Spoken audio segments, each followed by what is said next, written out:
All right. We're back. I'm super excited. First of all, my name is Dwayne Dixon. In case you didn't know, you're watching Success of a Nation. I have been blessed with the opportunity to talk to my man, none other than Jason Stubblefield. Now, this guy, his background is really he's got a lot to offer. Let's just put it that way. But the real reason why I wanted him here, outside of all the other great things he's done, he's recently pivoted into a business model where he's actually doing a low-income play. And most times, when investors come to your community, and I hate to say this, but we buy the apartment complex, we do some enhancements, and then we raise the rents. And unfortunately, there are, people that are sometimes affected by that. Well, in his case, he actually has a model where he does a low-income play that allows the people to stay in their prospective homes, but you're still making money, you're still doing your thing. So that's why I had to have him on. I love that, the idea of that. So we're going to delve into that for sure. So again, Jason Stubblefield, you ready, man? Let's go. Okay, sounds good. So one of the things, you may or may not know about my format is I like to start from the beginning. I like to get a sense of who you are as a person outside of the phenomenal things that you're currently doing. So without further ado, man, let's get started, man. Where did it start for you? Let's just, delve into the background a little bit. All right, cool. Well, Dwayne, thank you for having me, man. Appreciate you taking time out of your day. So let's just talk about it. You say where did it all start? I'm actually gonna take it way back, right? So, I am a descendant from the slaves of the Stubblefield plantation in West Tennessee. Oh, he meant really way back. Yeah. Oh, damn! Yeah. I thought you was going to grade school, man. You went to the slave. Okay.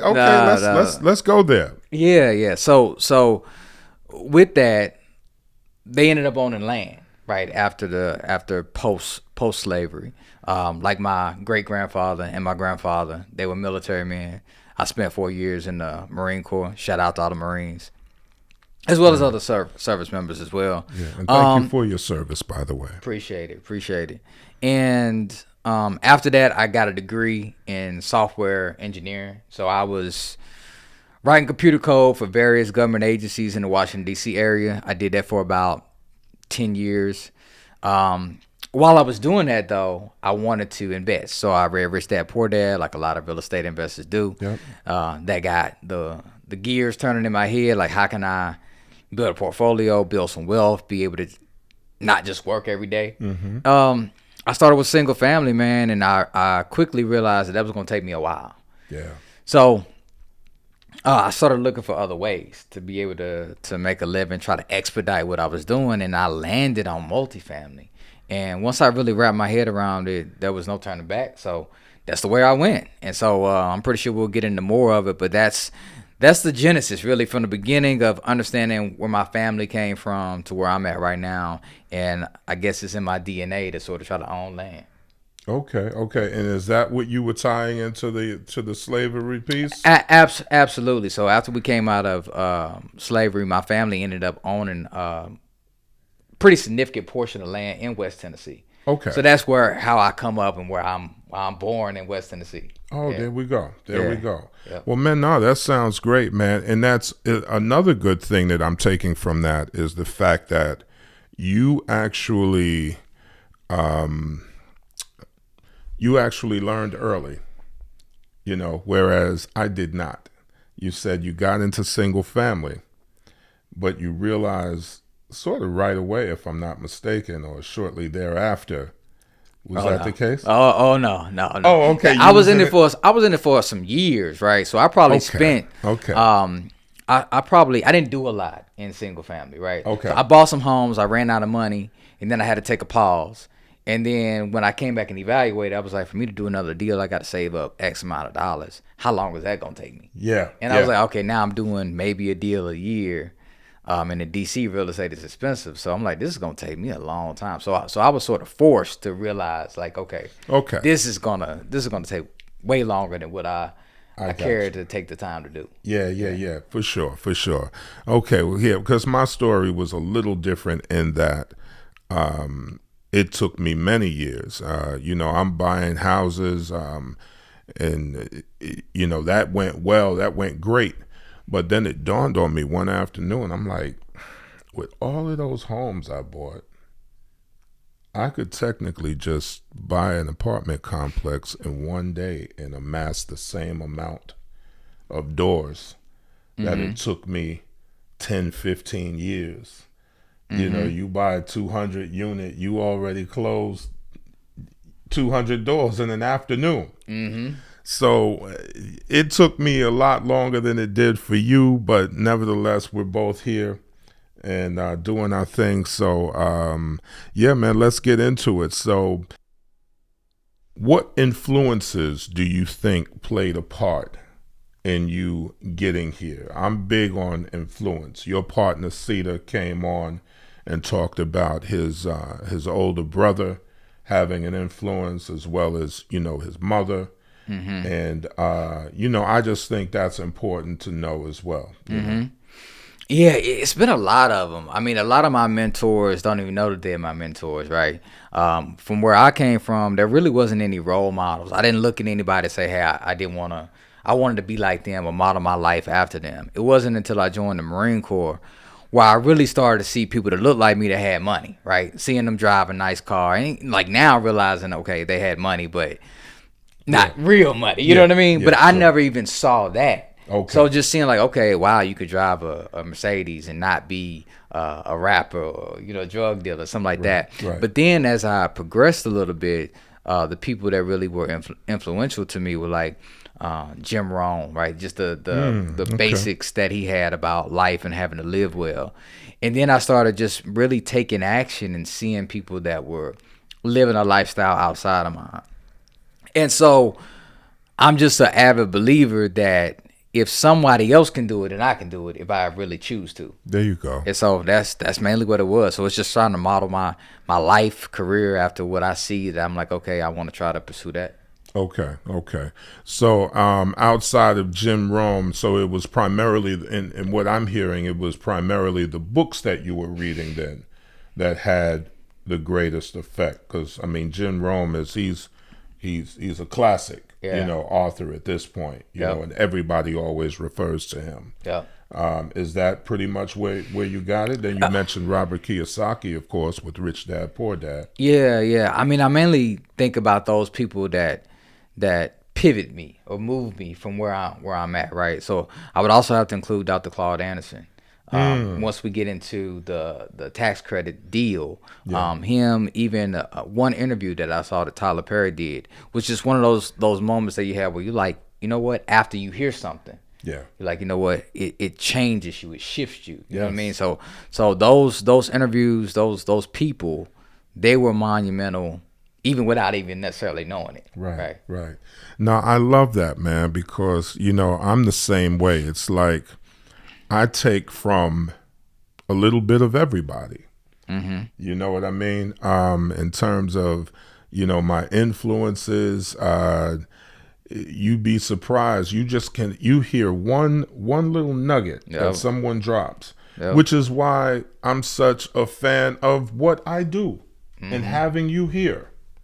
You know what I mean? Because somebody's going to hear one thing that you've said, and that thing is going to really touch them and really move them to want to do whatever it is that they're trying to achieve. So I like that, man. I just want to see us all win. So that's primarily the reason why I even started this. You know what I'm saying? Yeah. And, just to even go a little deeper, as far as this podcast is concerned, my normal go-to is to try and do everything big. You know what I mean? And even with this setup, I saw Troy and Rashad on EYL Yeah. in Troy's dining room. Yeah. Now, I'm gonna tell you right now, I would have never did this. I got my kids' pictures in the background. But it's solid though. I got the humidor. I would have never done nothing. I was gonna go in the basement and build out a full studio and do all of that. And then it just dawned on me. I'm like, you know what? That's more time away from doing what you could be doing to make the difference. Yep. Version 1 is better than version 9. Get it done. Yeah. Say that again. So, yeah, man. So when I say I get bits and pieces from everywhere, I mean literally everywhere. Yep. So, and I got a good feeling that I'm going to get a few nuggets from you today as well. So, yeah, man. Well, that sounds good. So, let's just delve into it then. Because I know your background in real estate, it goes, back a ways. And you talking about you bought houses and stuff for 10 years, or did you say that? Did you mention that? My first home purchase was in 2009. Okay, well, you know what? For those single family people out there, let's touch on that for a moment. Yep. How you got started in that. There's a lot of people just trying to get started, so let's speak to that. Yeah. Well, first I would just say, like, my method doesn't have to be everybody's method, right? It's just what worked for me. There are people who crush it in single family, people who crush it in multifamily and short-term rentals, whatever, right? So whatever it is that you're doing, there's enough money in that market for you to gather all the success that you want. Right. For me, I started out, I had to move because I wasn't doing that good, right? I'm in single family, but I wasn't crushing it, right? So I was buying a house. I probably had about 3-4 rentals. Okay. So that was it, right? And every home that I bought was like a investment. So in the beginning, the first house I ever purchased was with the intent that this is an investment. Yeah. So I rented out the rooms very early on before they even called it house hacking or whatever. That's just what I did because living in DC was expensive and that's what I could afford. So I was renting rooms from other people and I was like, I might as well be on the other side of this for my first home. Right. So I started that, then I turned that just into a rental where I left and continued to rent it, and then, got married. Our home was a live-in flip, did another live-in flip, had another rental. So it was relatively small, but everything was just strategic based off of what I could afford with my own money.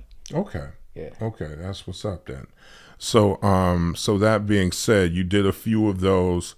Did you amass a certain amount and then get into the multifamily space, or how did that transition from single family to multifamily take place? Man, I had some kids and them daycare bills. Oh my goodness, man. Like it added up. So I took a long pause. You know what I mean? It was like after I had my daughter, I probably didn't buy again for another. It may have been 6 years that I just didn't. There was no logical way for me to be able to buy something else. Yeah, you focused on the day to day. I was just hustling. You know what I mean? Trying to figure it out. Okay. And so when I got into multifamily, though, it was like, how do I now make a move and relatively aggressively? You know what I mean? Because I had taken this pause. Yeah. And you talk about those moments, right, where there's like something just kicks. It was a neighbor of mine that I talked to. Young brother was doing stuff, and he was just telling me like, "Oh, I'm buying deals here, I'm buying deals there," and it just reminded me. I'm like, I got to get back in the game. So we chatted, and after I decided to get back in, I was like, I need to move. So I took a relatively long period of time, maybe 2-3 months, to trying to figure out what I was going to do. Right. And then when I finally figured it out, I landed on multifamily. Okay. Yeah. Okay, that's what's up. So, what'd your first deal look like? What did you said multifamily, like 5 or better multifamily, like literal multifamily? Right. Okay. Yeah. What'd your first deal look like? It was a 34-unit apartment complex in West Tennessee. Okay. Yeah. 34. That's a nice number. It's a nice number to start with. Yeah. How'd that deal start with you? Walk me through that. Yeah, so to get the money for it, I ended up borrowing from my home equity. So I had equity in those homes I had previously purchased. I tapped into that, and I basically had How many homes did you have at the time in order to tap into it? I didn't do my primary residence at the time, so it was only the rental properties I had. I had two rentals, two properties I was currently renting, and I used the lines of credit from Okay. those. Yep. Okay, good. Yep. Well, okay, I'm back with you though. Come on. Yeah, so that's what gave me some funds to now say I'm going to go shopping with. This property, it's something that it needed a lot of work. It was 50% vacant, so only 17 units actually had people in them.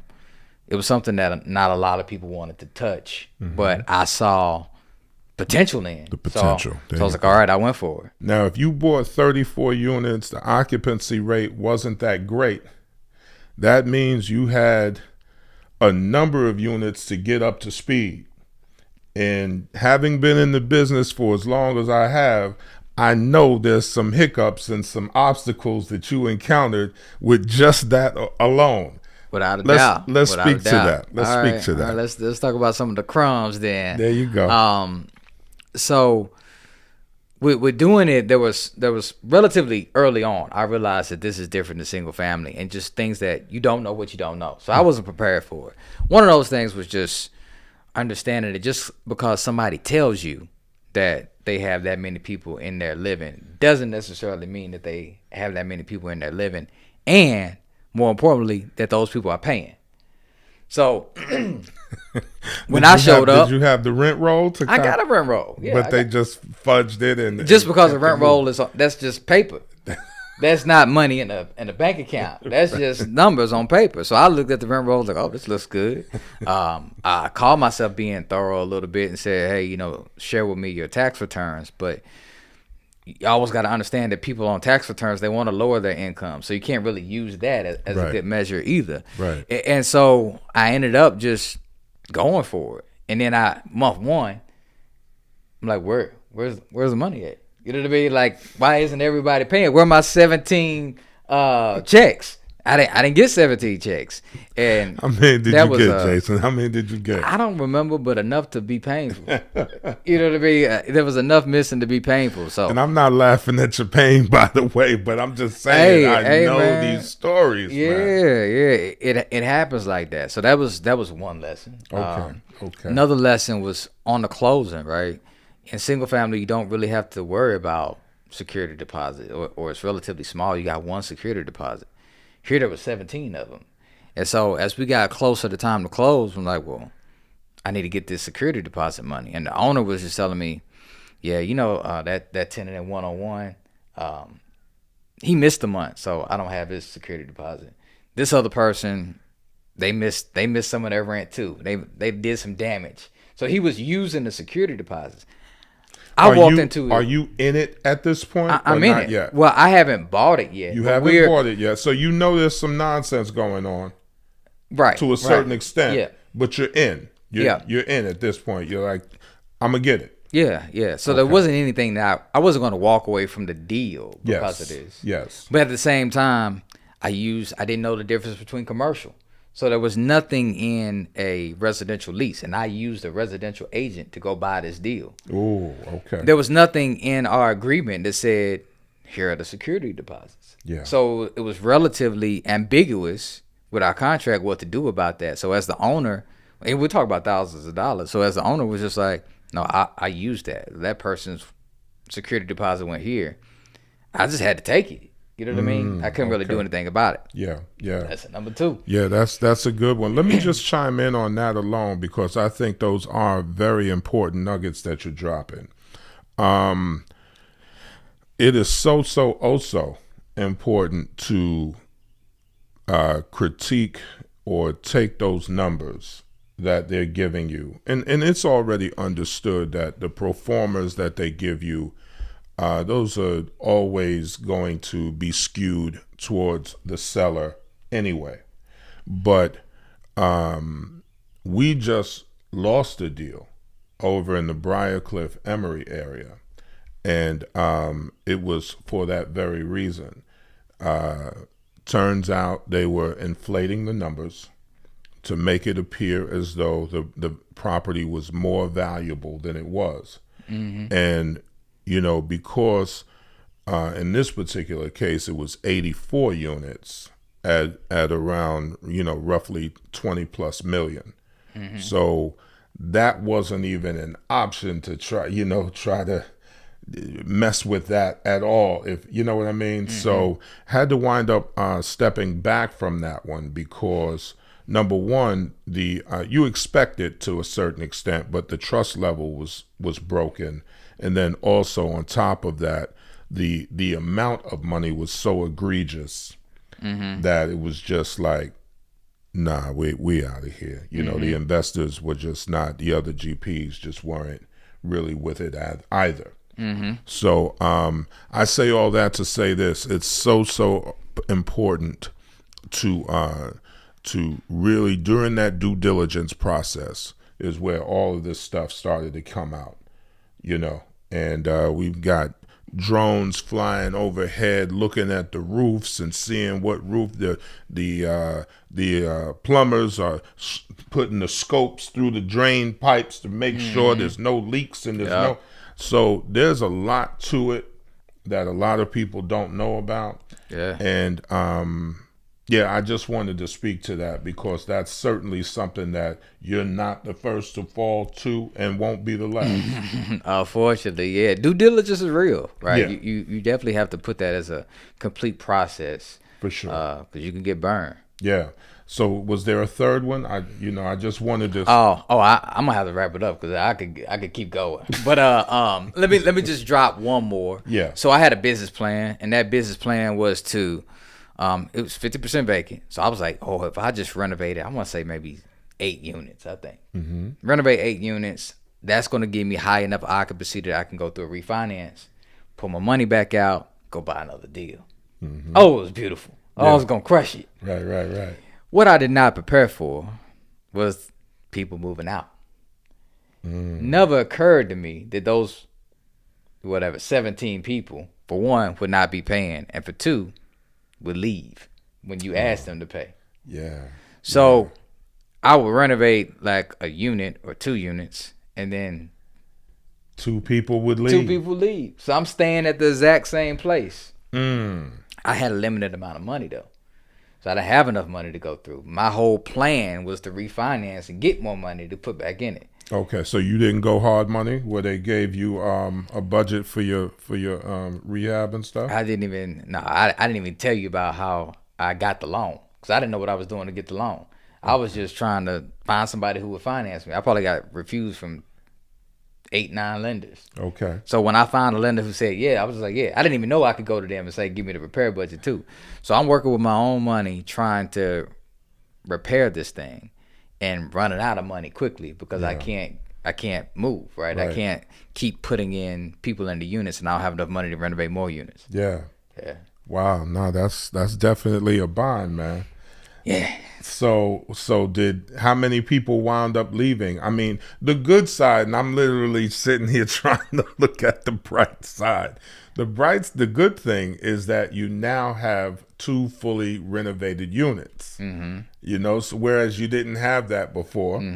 So now when 2 people come in to those 2 units, you can technically raise the rent there because the units call for it now. Yeah. So did you have too many people leave that you could not keep up and couldn't stay afloat, or how did this deal ultimately pan out for you? Yeah, it ended up just being a money problem, right? I didn't have enough money to keep renovating units to get the occupancy up, so I had to get scrappy. Like I touched I touched more of my savings than what I wanted to.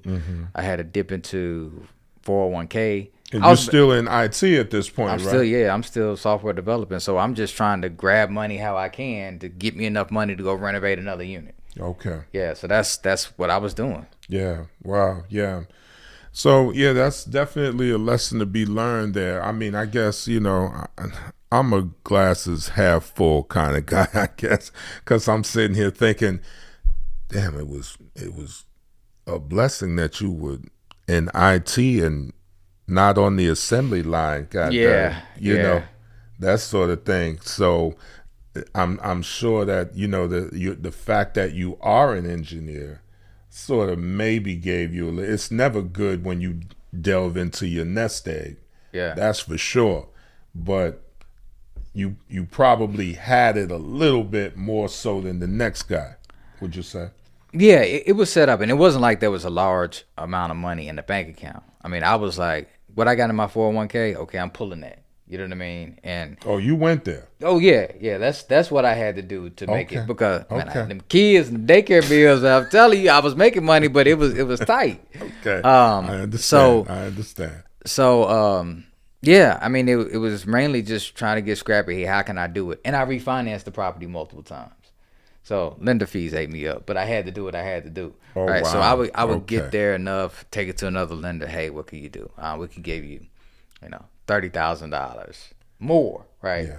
But that would give me, 4 or 5 units, right? Right. So like, To okay, rehab the 4 or right. So 5. I'm all right. I'm doing it where I got to sign. Yeah. Go do 4 or 5 units, and then finally I got it to a point where I was able to get a significant amount back through a refinance, and then that's when it started to turn around. Okay. Yeah. So did it ultimately turn positive for you? I know you were robbing Peter to pay Paul initially, yeah. but did you eventually work it out? Did you Yeah, just kind of I just sold that deal about a year ago. And yeah, eventually it got to where it was cash flowing and it wasn't as much of a headache, as it was before. Yeah. Okay. Oh man, no, that's an interesting story, man. So well, let's keep getting into it then. So what did your next deal look like? How did that go? So all my money was still tied up in the first. So but you refinanced, right? At this point I had not refinanced. Okay. So it had just gotten to the point. I'm living in DC, this is in Tennessee. So I'm not doing the day-to-day operations. And it got to a point where I'm not really doing that much in real estate, period. I mean, I got this deal, Yeah, but I get it. But I got time on my hands. Yeah. But I have no money Yeah. because all my money's in that deal. Right. So I wanted to do something else, but couldn't do anything else. And then that's when I reached out and, talked to a colleague who was like, well, Jason, if you know how to buy apartments, there are people who will invest in you to buy an apartment. Mm-hmm. And I never thought about raising capital from other people. My whole model was to do it myself and just refinance. Right. When I have any money, that was the next best option. I was like, I could either sit here for another 6-12 months or start the process of raising money. So after that, I knew I had made all those mistakes. Mm-hmm. Last thing I was going to do was take somebody else's money and make those same mistakes. There you go.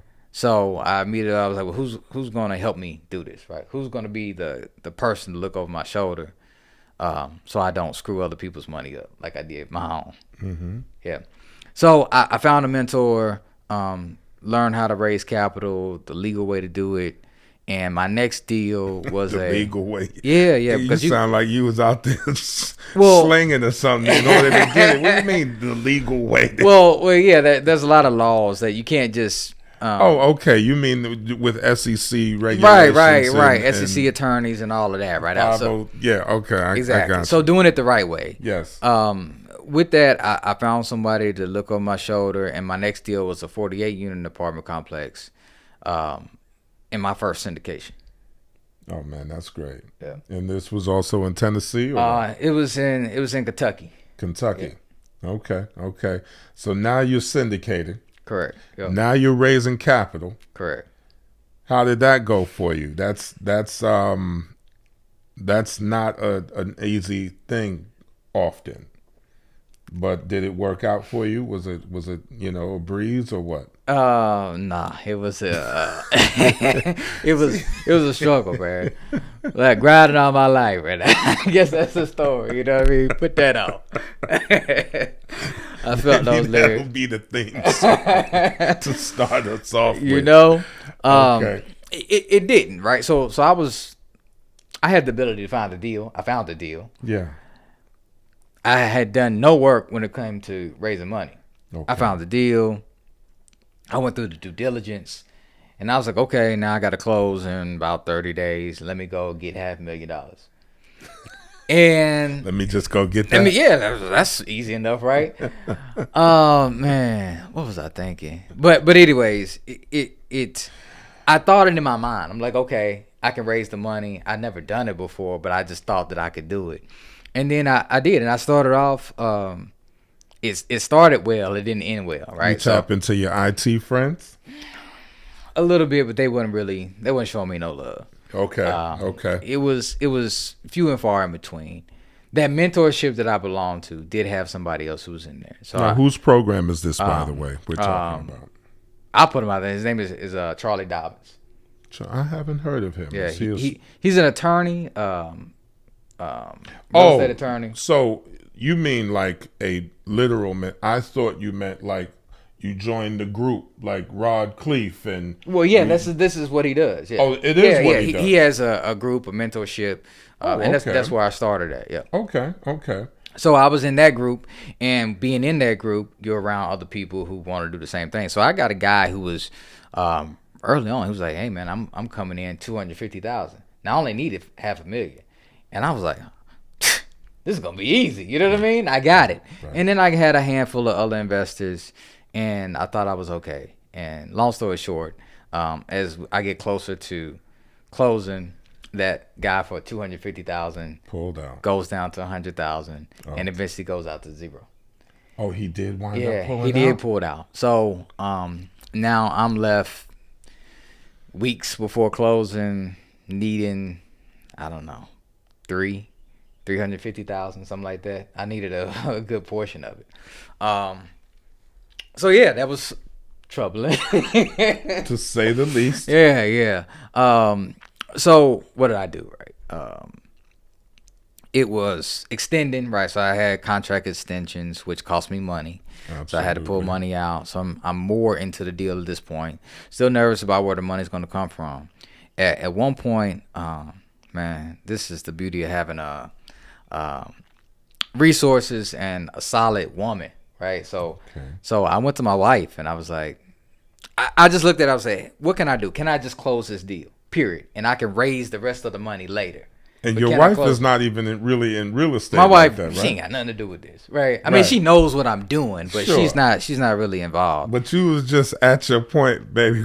Baby, look, this is what it is. Give me something. Give me a lifeline. And I still got them kids and daycare bills. You know what I mean? Right. So I look at her and I'm like, what can I do? I was like, if I touch my 401k again, just grab it all.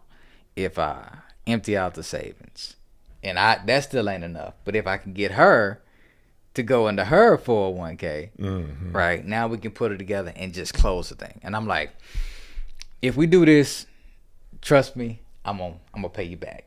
Yeah, you know, I'll get it back. I just got about time. And she supported me, man. Like, so that's what we did. So I basically emptied everything out, went all in on that deal, and bought the deal. Okay. I don't have the money for the rehab, but I could close. Right. Yeah. So I closed it. And yeah, over the next few months, I ended up just reaching out to everybody that I knew, and I found somebody else that could help me raise the money. And so we ended up partnering. And I was like, hey, I own the deal already, but I could still use capital. So we formed a partnership. They helped bring in the rest of the money, and that's how we got it closed. Man, that's something, man. Yeah. It was, see, so as you can see, you will never just get the shiny version here. No, we're going to keep it 100 the whole way through and make sure you get the good and the bad. So you went full cycle on your first one in Tennessee, and now you've got this one in Kentucky.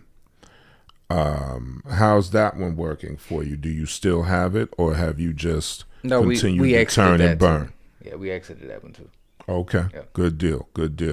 So, yeah, man. Well, I just want to thank you for some of the nuggets that you definitely dropped, because that's important. Like I said, for the people to know who are listening. There's a lot of stuff to be mindful of. If you listen to what I did, don't do that. Yeah. That is the point of this whole interview. Learning from, our mistakes so you don't do it. So, okay, well, no, that sounds good. So, how many deals, because I could keep going, how many deals did you get through or do before you actually got here to Atlanta and got into the low income play? It was probably, I want to say 6. Oh, Yeah, okay, yeah. okay. So it wasn't a large amount of deals. We moved here in 2020, and then I bought a deal in Augusta, 2021. We closed on that. Okay. Yep. Okay. No, that's good stuff, man. So, walk me through where you are now. I guess we could continue on, but I think you've dropped enough, gems to certainly grow from. So, walk me to where you are now. How did you arrive at this low income business model? And I'm gonna let you talk more about that as well. Yeah. Okay. And to even what got you here and how you got on that particular track. I think all of that is important. Yeah. So start from the top with that. Yeah. So I always, as I was doing these deals, what I found is that I had more of a affinity towards projects that sort of help my people, right? Or low income people. I spent way more of my life being a person that struggled with money than I did being a person who had money, right? And so with that, I mean, some of the deals, like that first deal I bought, if you looked at the conditions of how those tenants lived, it was just like very low, right? Very low What living was conditions. low? Oh, low The conditions. living conditions, Living right? conditions. Okay. So I got thank yous, you know what I mean, from people who were just like, hey, you painted this up. Hey, my unit looks so much better. You know what I Yeah, mean? yeah. And so I wanted to be able to do that, but it's very challenging to deal with or to be able to do projects like that because they want so much for the deal. Right. And then the people who live there don't have a lot of money to pay. So the economics just don't work. So I fought it for a while. I mentioned earlier about Tyler Perry and one of the things that he did. He was on a podcast with I think it was a T.I. Expeditiously podcast. Yeah, I saw that. And at one point, something just clicked. I was like, you know what?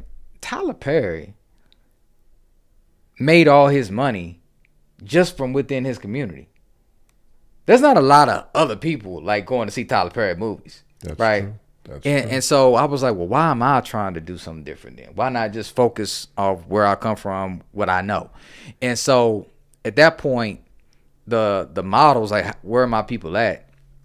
And I grew up in low income housing, right? Didn't know it at the time because you're just a kid. But then Right. looking back on, okay, yeah, those are the projects. Yeah. They do them differently now, thankfully. But at that point, I just said I want to do it, but didn't necessarily know how. Yeah. Right. And then it was later on that I really had to bite the bullet because I was trying to just figure out how to make it work. And it's very difficult. It's almost impossible to make it work without some government assistance. So I found somebody that I knew that was doing that. And they taught me, right? Here's the low income housing tax credit world. Here's how you do it with working with governments. And I've got somebody also too who's like heavily tied in. We're gonna talk about that offline. I just wanted to mention that. Okay, nice. While you were nice. speaking on that, but I'm listening. All ears. Yeah, so with that, I gained the knowledge about, okay, here's how you do it. Completely different than the market rate deals like I've been doing. But I looked at what was possible, and then I started seeing the deals, and I was like, oh, this is a great deal, right? Understanding the knowledge and how it works and the layers of government financing that you could put on it. And so with that, it allows me to tap into my heart with what I want to do and be able to tie it into economics and investors all in one. So it's like I'm here, you know what I mean? Yeah. And I feel good about doing it. Oh man, that's great, man. Well, one thing you haven't mentioned, and I want to get into it because I know a little bit about your world. Okay. The red tape is ridiculous. It does have its downsides. Yeah. Yep. Yeah. Yep. Let's speak to that. Not that I want to just like dwell on the negative all afternoon, but at the same time, Talk to me about that. Yeah, it's not easy. It's one of those things. Depending on what state, you start to question like, do you want this to happen? Like, are you trying to help there be more homes for more affordable homes, Right. or not? What I found is like that end product is worth it, but it's going to be a headache while you get there. Yeah, because you're dealing directly with the government. Absolutely. Yep. And they are not efficient at all. Right. Yeah. Right. And now, is it just a means of Except efficiency? for the people who are watching this that work for the government, y'all cool. But everybody that's else. right. Y'all get a thumbs up. Anybody with DCA, I love y'all. That's right. There you go. There you go. So is it just the efficiency thing? Because that government bureaucracy can definitely weigh on you in terms of movement. But I was even thinking about just the hoops and loops that you have to jump through in order to make the deal happen. Yeah. Can you speak to that? It's a challenge, right? So you have to have another level of knowledge. And what I've been able to do or tried to do is just surround myself with people who've been doing this way longer, right? That's probably like my biggest life hack. Let me just find somebody who knows how to do this and see how I can get them to help me, because now I don't have to rely on my knowledge. I can rely on their knowledge to move faster and figure out mistakes before they happen. Right.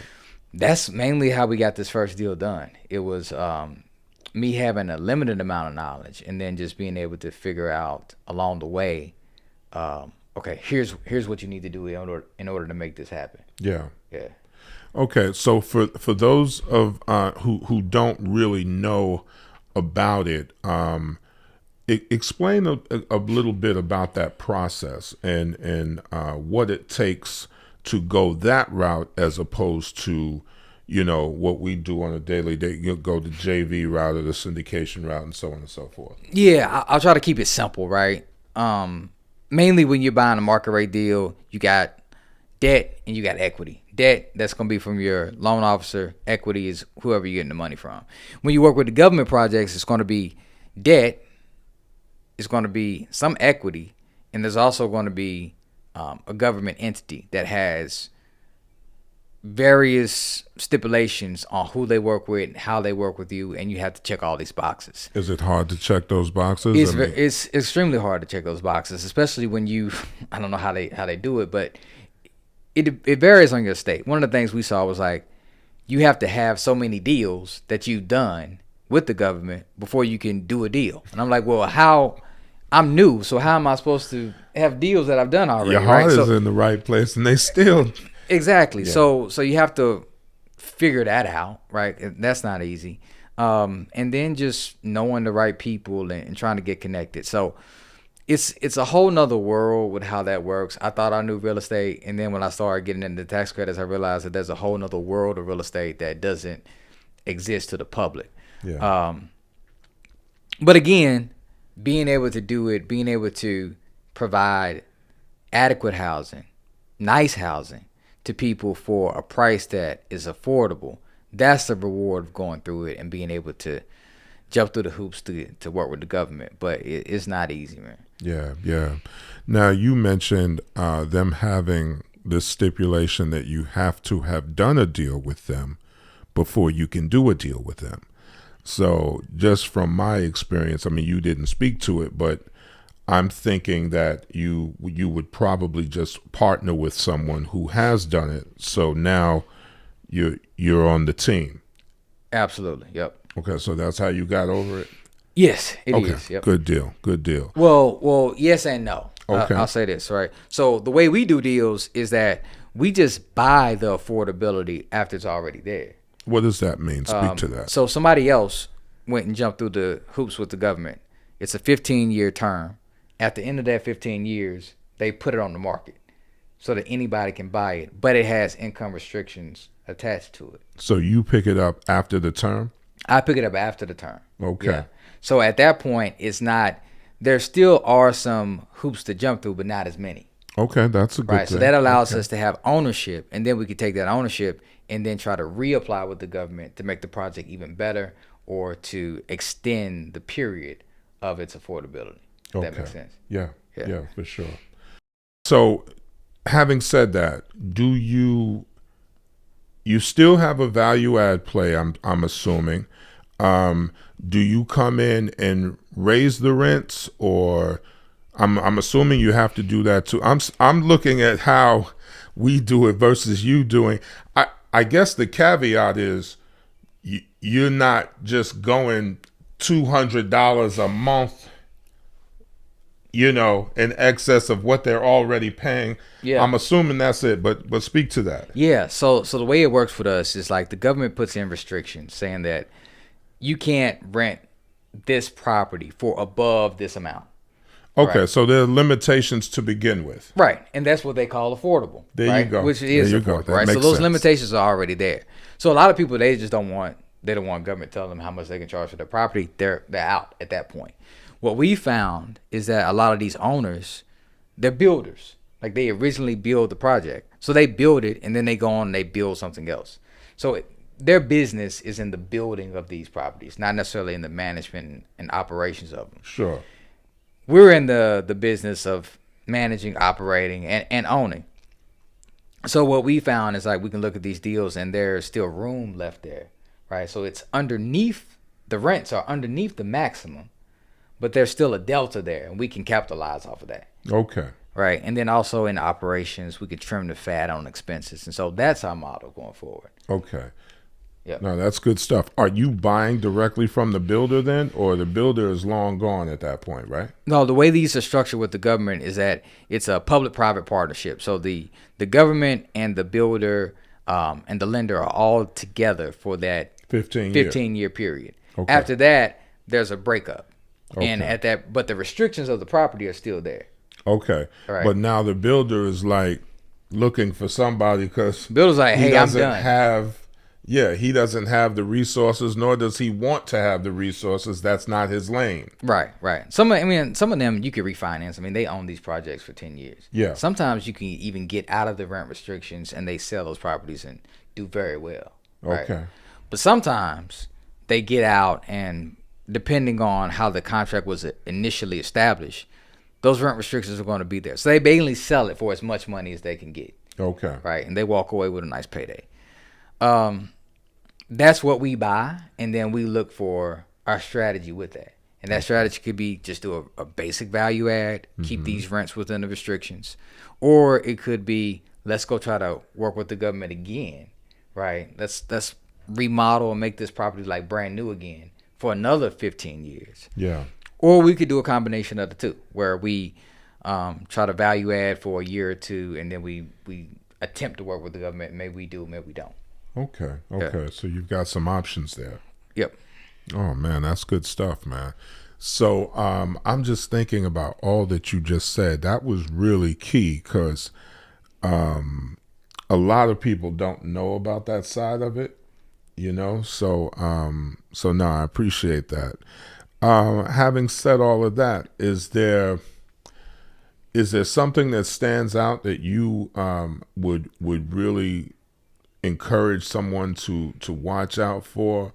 I want you to answer that, but I also want to talk to the fact that, is it the case where you start to establish yourself as this type of investor and now they're sort of opening the door for you a little bit? I'm assuming, and maybe that's I'm romanticizing it. I'm like, wait a minute, if Jason is saving the communities, the government they're going to be more apt to work with him now. They're just opening the floodgates and now he's buying does that how it works? What's up?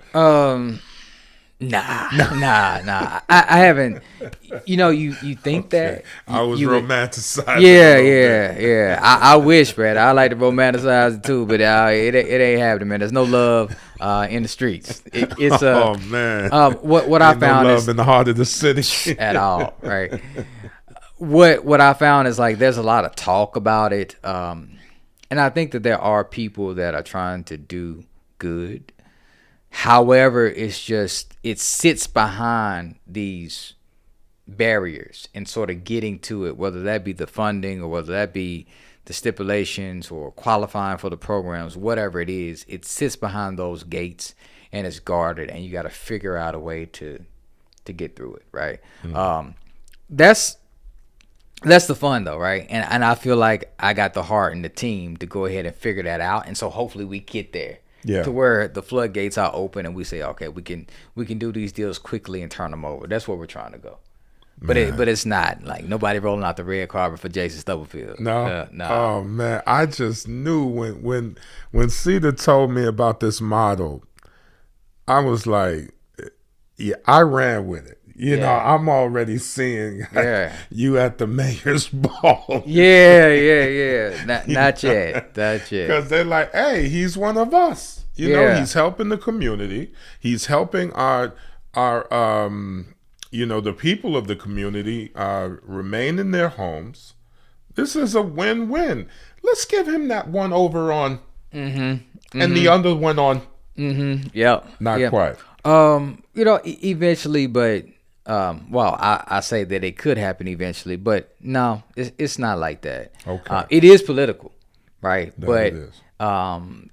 It's not necessarily like, hey, here you go. I think with another mentor like Don Peebles, right? I think he had like a relationship with Marion Barry, and that's helpful, right? So having government, was it ever? Having government involvement is helpful, but also with that, you understand, like even with his story, if somebody sees that you're getting too many favors going your way, that's a red flag too. So, you gotta stick to the book, do things strategically, and see what works. There you go. Hey man, well, if you need that government connect, man, few people, Absolutely. Just letting you know. Look, we're looking for all the help that we can get. The allies. We're trying to align ourselves. That's what we do. Part of our business model is just aligning with people who are in the space, having conversations with folks like you, sharing it out there, and we think that we can really do something great. And I'm here for it. You know what I mean? I'm willing to put in the work and take the time to make it happen. Yeah, that's beautiful, man. All right, so I happen to know that you just closed. You guys recently just closed a deal in Douglasville, is it not? Yep, that's right. Okay, well, was Douglasville your second deal, or have you been doing the low income thing longer than I'm aware of? No, Douglasville was the first one. So we just got that deal closed. Okay, what was the one prior to that? That was in Augusta, but it was a market rate. Okay. Yeah, first deal's in Georgia. Yep. Oh, I see. And break that down when you say market rate versus. Yep. Market rate has no government involvement. It's you basically buy that property for whatever the market will justify.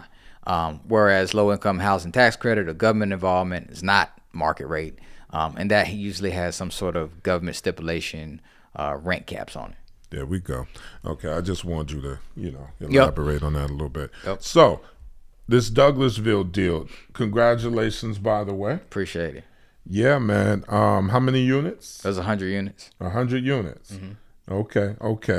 Can you speak to any hurdles that you might have experienced in that deal? The longest contract negotiation and contract I ever did in my life.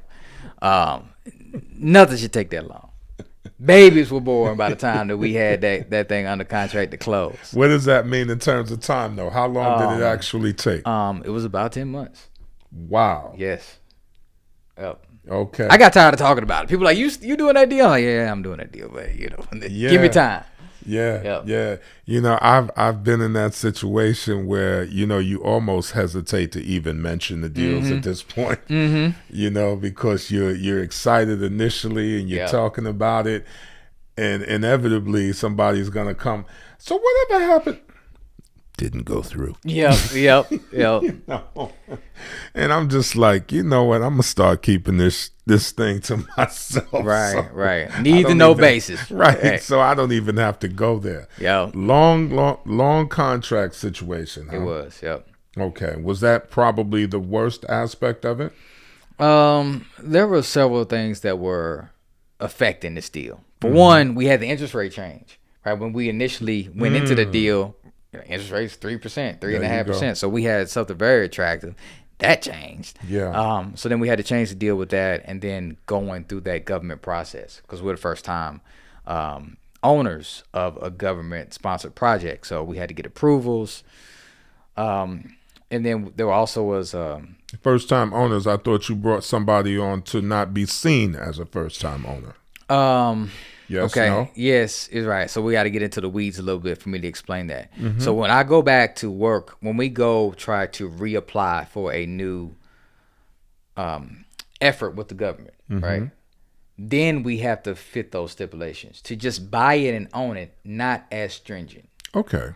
If you have a decent portfolio. So we were able to bring a portfolio to Georgia, state of Georgia, and say, hey, we've owned properties before, and then we partnered with a property management company that has experience working with the state too. So Which is important. pairing those two together, Yeah. they gave us the blessing to say, okay, you can own the deal. Okay. Yeah. Okay. So it ultimately obviously worked out for you. Yep. You're 100 units deep now Yep. in Douglasville. Yep. You got anything else on the horizon coming up, or what's up? Yeah, we're constantly looking at deals. I mean, we keep LOIs out usually if they fit our criteria. We're refining the model and trying to just get something that we can sort of streamline a little bit. Okay. Douglasville taught us a lot, right? That's an Atlanta suburb, if people that don't know, but it taught us a lot as far as what we need to do and what we like and what we don't like. We really like that Douglasville deal for where it was, for the type of property that it is. And I was like, if I could do that deal, 10 times over, I would. You would. Yeah. Okay. What didn't you like? The government and red tape. Okay. If it weren't for that, we think that we could have closed it a lot faster. Yeah. Man. Well, as you can see, this is why I had him on. Great information, man. Great interview. I love the gems you dropped. I really do appreciate that. And again, I can't stress it enough. He's keeping people in their homes and still making a profit. We recently did a walkthrough. I'm going to just close with this so just to let you know how much I'm feeling you. I grew up in DeKalb County. Okay. So we did a walkthrough on an apartment complex on Candler Road. Okay. Now, Candler Road was where the mall was. As kids, we get on the bus, or when I start driving, we go to the mall. We I used to be into music back then, so we get all the new latest Run DMC joints that dropped or whatever the case may be, right? And so Candler Road has a lot of memories. One of my partners, used to live right across the street from the apartment complex, we're looking at buying. Okay. All right. So part of the due diligence is to walk into those apartments and to make sure that they are rented. Remember that issue you encountered? Yep. Well, when you drop in this type of money, we're walking through the apartments. People are at work and they stuff laying on the bed and the nightstand. I'm like, yeah. Oh Lord, did they not know we were coming? But I say all of that to say I couldn't help but think about you guys because again, there's such a strong connection to Candler, and I'm walking through these people's houses and I know what's inevitably going to happen. And that just, I was really, feeling some type of way about that, to be quite honest with you. Yeah. And, the guys I'm walking through there. Dwayne, what's wrong? What? Nothing. Yeah. It's okay. Yeah. And you guys came to mind, man, because I know what's inevitably going to take place. And there's so much growth in East Atlanta, East Lake Meadows and all of that. And it's just going to come down further down Candler, which is where we were. And, it's inevitable. They're even building townhomes next to the apartment we were looking at. So what that's going to be about. Yep. So I say all that just to say, man, hats off to you guys, man. Cedar's got a term he uses, gentrification without colonization. I ain't heard her say that, but no, I feel it. Yeah, man. He's thrown that one around once or twice, and I'm just like, well, damn, that about sums it up. Yeah. Yeah, I like that. Yeah. So again, man, I can't express enough how much not only I appreciate you being here, but I also appreciate you doing it a different way. And you're still profitable at the end of the day. Yeah. You know what I'm saying? And somebody doesn't have to lose, the little bit that they may have. So yeah, man, hats off to you. Is there anything you want to close out with? I know you're doing your thing, but do you oh no, wait a minute. You work in the social media thing too. I realized that. Mainly all platforms, right? If you just put in Jason Stubblefield, I should pop up. You'll see the face there. When it comes to just people who want to learn how to invest in multifamily, I realize a lot of the things that are being said aren't necessarily true or aren't whole truths. So I started a Facebook group. It's called the Multifamily Code. That's where I pour a lot of energy at and really just teaching as much stuff as I can to people there. So you want to check that out? I'm there. Other than that, man, just look around. Yeah. Doing your thing. Yep. The Multifamily Code on Facebook. Yep. Okay. So you heard it here. This is a fairly new thing as well, right? Your Facebook yeah. I've been doing it for a few months now. Okay. Good deal. So yeah, definitely check out his Facebook group, Multifamily Code. And outside of that, now you see why I wanted him here. So he's been a great guest. It's been great sharing this information with you, and there's more to come for sure. So until the next time, again, I'm Dwayne with Success of a Nation, and I got none other than Jason Stubblefield. Hey, appreciate you having me, man. This was fun, bro. All right, man. Well, thanks again, and outside of that, we're going to call it a wrap. Take care. All right.